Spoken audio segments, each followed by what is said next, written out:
আমার স্বামী তাজা স্বামী বাড়িতে গেল, বাড়ি মারি ফেলা দিয়ে আমার ছেলে ফেলে মামড় করলো। আমি তার এরকম বাড়ি মারি ফেলা তার সে পরিবারকে এরকম মামড় দেখতে চাই, ফাঁসি চাই তার জন্য। আমার সংসারে যে করলো, আমার সংসারে আমার ছেলে ফেলে মামড় করে দিল, আমি তার এরকম ছেলে ফেলে মামড় চাই। আমার বাবাকে অন্যায়ভাবে নৃশংসভাবে হত্যা করা হয়েছে। আমি এর দৃষ্টান্তমূলক শাস্তি চাই। আমার আব্বার বিচার চাই আমি। পুলিশরা হত্যা করছে, ভেড়ামারা থানার পুলিশরা। আমার বাবা অনেক ভালো মানুষ ছিল, এলাকার অনেকেই আছে, সবাই আছে, সবার থেকে আপনারা শুনে দেখতে পারেন। আমার আব্বা কোনো কিছুর সাথে জড়িত না, আমার আব্বার নামে কোনো মামলা ছিল না।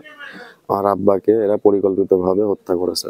এই হত্যাকাণ্ডের জন্য যে পুলিশ যারা আসছিল, শুনলাম ওনার পোশাকও ছিল না, দু একজনা ছিল কিনা, তারা সিভিলে আসছে, সিসি কাটছে কিনা জানি না। আসলে কোন উদ্দেশ্যে, কোন চক্রান্তে, কার ইনফরমেশনে আসলো, আমার ভাইয়ের নামে কোনো মামলা নেই, কোনো ধরনের ক্লেম নেই। সে ওখানে ব্যবসা করে। আর দায়ী করছি যে পুলিশ সদস্য আসছিল যারা, তারাই আমার ভাইয়ের হত্যার জন্য দায়ী। দুদুকে কেন পুলিশ ধরতে আসলো সেটা কিন্তু আমরা পরিষ্কার না। তার বিরুদ্ধে যে মামলা নাই এটা আমরা সাধারণভাবে জানি। আমার বক্তব্য হচ্ছে যে কারোর বিরুদ্ধে যদি মামলাও থাকে বা অপরাধীও যদি হয়, আইন প্রয়োগকারী সংস্থার কাজ হচ্ছে তাদেরকে ধরে আইনের কাছে সোপর্দ করা। মারামারি হচ্ছে, মারামারির এমনই বললো একজন কে যেন পড়ছে, তা আমরা ওখানে বসেছিলাম।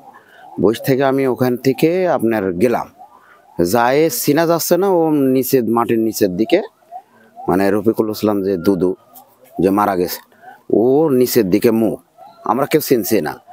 আর একটা ও তো পুলিশ পরিচয় দিচ্ছে, ও ঠ্যাঙের নিচে ধরে রাখছে আর এক হাতি ফোন টেপছে, আর সবাইকে বলছে আমরা পুলিশ, তোমরা সবাই। দুটা আগে ভাঙছে, তারপরে ফেলাই দিচ্ছে, একদম দুইটা হাড় এভাবে ভেঙেছে, ফেলাই দিয়ে গাড়ির উপর লাফ মারেছে। তাহলে একটা মানুষকে এখন হত্যা করার জন্য, এটা ষড়যন্ত্র ভাবে যদি হত্যা না হয় তাহলে কিভাবে আগে মানুষকে মারবে তারপরে ধরবে? এটা কোন আইন আছে বোঝেন?